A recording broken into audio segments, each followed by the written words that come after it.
بسم اللہ الرحمن الرحیم۔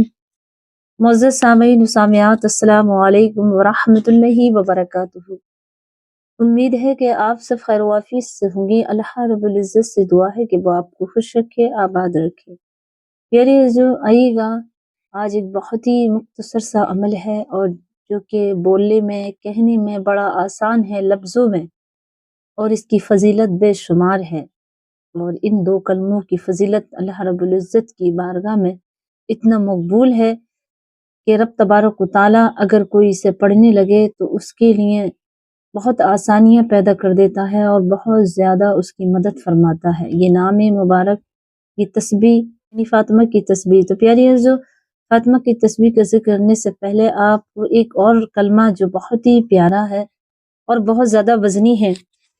پڑھنے میں تو بہت آسان ہے، لیکن اس کی اگر تلنا کی جائے تو دنیا کے ساتوں آسمان،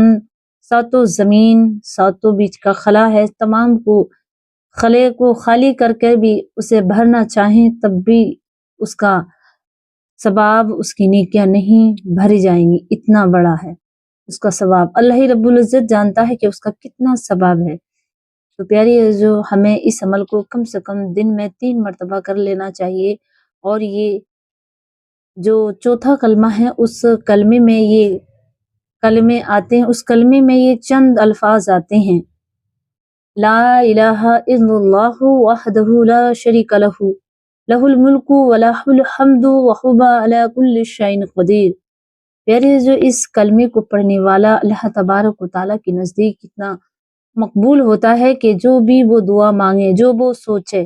وہ ہونے لگتا ہے، جو وہ چاہے وہ اس کے پاس حاضر ہو جاتا ہے۔ اس کے اگر میں ڈیفینیشن بتاؤں تو تمام دن تمام رات بھی ہو جائے گی، تب بھی کوئی بھی عالم، کوئی بھی محقق نہیں لکھ پائے گا اس کی فضیلت۔ بس یہ سمجھ لیں کہ اس کی فضیلت صرف رب تبارک و تعالیٰ ہی اس کا بدلہ دے سکتا ہے۔ کوئی عام دنیا میں اس کی فضیلت، اس کا کوئی بھی ایسا بیان نہیں کر سکتا، کسی کے اندر اتنی طاقت نہیں، کیونکہ اس میں اللہ رب العزت نے اپنی ایک ہونے کا ذکر فرمایا ہے، اور تمام جہان میں بے شک وہ قادر ہے۔ اس کلموں میں بہت ہی ایسے جملے ہیں جو اللہ رب العزت کے سوا کسی کا ذکر نہیں ہے،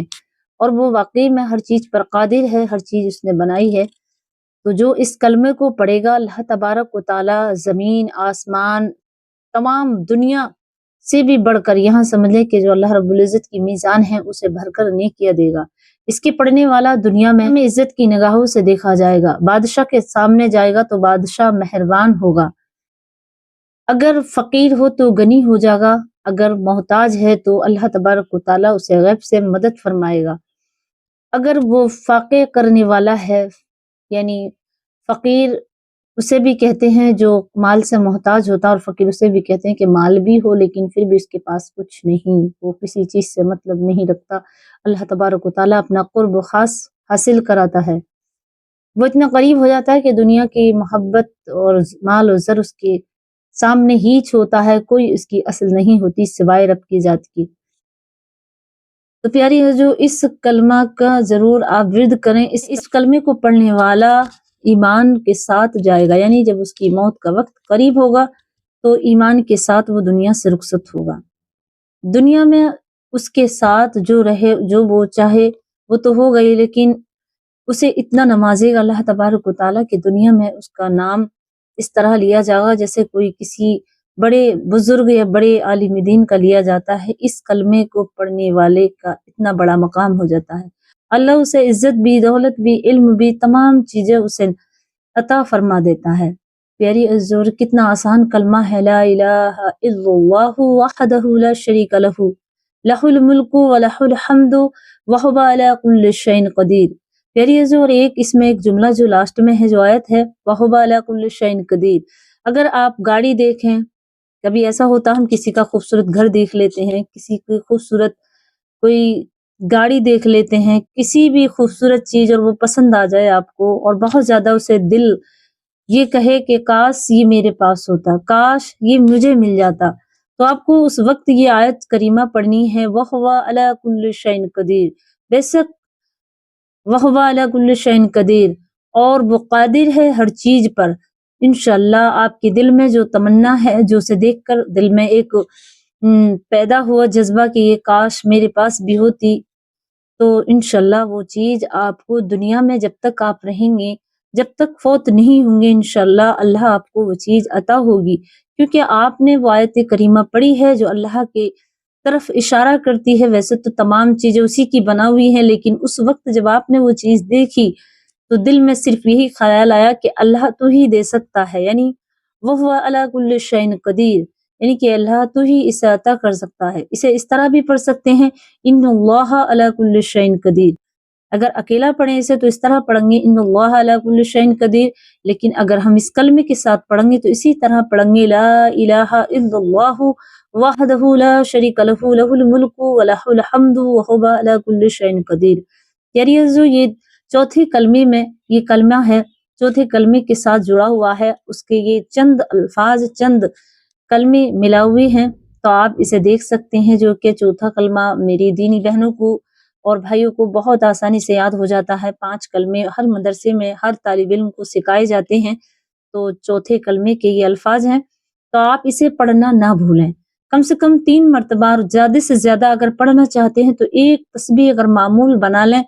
تو دنیا کی ہر شے آپ کے قدموں میں ہوگی، اور اللہ رب العزت آپ کو اتنا نوازے گا کہ آپ کو غیب سے علم عطا فرمائے گا، جو وہ علم جو ہر کسی کے پاس نہیں ہوا کرتا ہے، وہ صرف اللہ کی عطا سے ہوتا ہے، یعنی اللہ اسے اپنا ولی بھی بنا لیتا ہے، اللہ اپنا ولی بنا کر کے اسے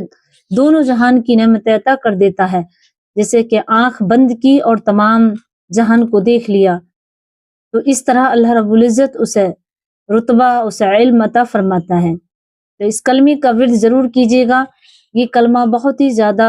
آسان ہے پڑھنے میں، لیکن اس کا وزن اتنا ہے کہ یہ فرشتوں کی تسبیح ہے، اور اس میں اللہ رب العزت کی تعریف، اللہ رب العزت کا ایک ہونا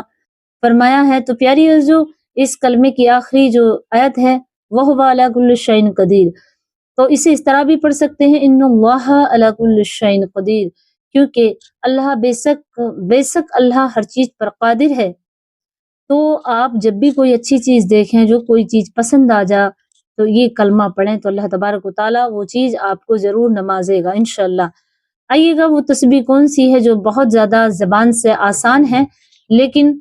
وہ وزن میں بہت زیادہ ہے، جسے کہ حضرت فاطمہ الزہرا رضی اللہ تعالی عنہا کے نام سے یہ منسوب ہے، آپ کے نام سے ہی یہ مشہور ہے۔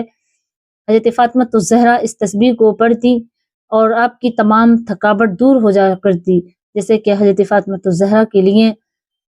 بالخصوص اتارے یہ الفاظ اللہ رب العزت نے، اور نبی اکرم صلی اللہ علیہ وسلم نے فرمایا اے میری بیٹی جب بھی تم کام کر کے لیٹو، کیونکہ نبی اکرم صلی اللہ علیہ وسلم کے زمانے میں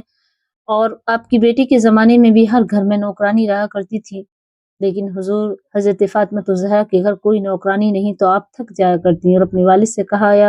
یا رسول اللہ صلی اللہ علیہ وسلم، کاش ہمارے پاس بھی کوئی ایک نوکرانی ہوتی کہ ہم تھک جاتے ہیں، بہت سے کام ایسے ہوتے ہیں۔ تو پیارے آقا کریم صلی اللہ علیہ وسلم نے فرمایا اے میری بیٹی آپ یہ تسبیح پڑھا کرو، سبحان اللہ 33 مرتبہ، الحمدللہ 33 مرتبہ،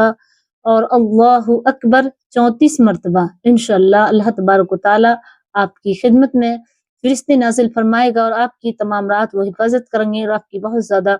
خیر خواہی کریں گے۔ اس کا مطلب یہ ہوا کہ اللہ رب العزت جو بھی اس تسبیح کو پڑھے گا اس کے لیے اللہ تبارک و تعالیٰ فرشتے خدمت میں لگا دے گا، اور اس کی تھکاوٹ، اس کا تمام جو اس نے تمام دن محنت کی ہے وہ تھکاوٹ ختم ہو جائے گی، اور بڑی آسانی سے نیند آ جائے گی۔ تو پیاری ہے جو تھکاوٹ کو دور کرنے کے لیے تو ہے ہی، لیکن سب سے زیادہ جو ہے وہ یہی ہے کہ اس کے الفاظ بہت ہی پیارے ہیں اللہ تبارک و تعالیٰ کو، سبحان اللہ، الحمدللہ، یہ اللہ کو بہت زیادہ پسند ہے۔ تو اللہ تبارک و تعالیٰ اگر کسی چیز کو پسند کرتا ہے اور پھر وہ کام کیا جائے تو ہم کتنے قریب ہو جائیں گے، کتنا آسان ہے سبحان اللہ الحمدللہ۔ ایک بار اگر سبحان اللہ کہہ دیا کسی نے تو ایک درخت جنت میں اللہ رب العزت لگا دیتا ہے اس کے نام سے۔ اور ایسے ہی اگر ہم ہر نماز کی بات پڑھیں تو کس قدر ہمیں فائدہ ہوگا، فائدہ بھی دنیا بھی اور آخرت بھی۔ تو پیاری ہے جو اس تسبیح کو ضرور پڑھیے گا اور دوسروں کو بھی بتائیے گا۔ اس کلپ کو سننے سے آپ کو جو بھی علم حاصل ہوا ہے تو اسے آپ صدقہ جاریہ سمجھ کے دوسروں کے پاس بھی شیئر کیجیے گا، کیونکہ اگر میری بہنیں سنیں گی اور دل کو سکون ملے گا، اطمینان ہوگا، تو اس میں آپ کو بھی نیکیاں ملیں گی، اور اللہ تبارک و تعالیٰ کا دین کو زیادہ سے زیادہ پھیلانا چاہیے۔ اور اس پہ ہمیں عمل بھی کرنا چاہیے۔ اللہ رب العزت ہمیں اور آپ کو عمل کرنے کی توفیق دے۔ مجھے اپنی دعا میں یاد رکھیں۔ السلام علیکم ورحمۃ اللہ وبرکاتہ۔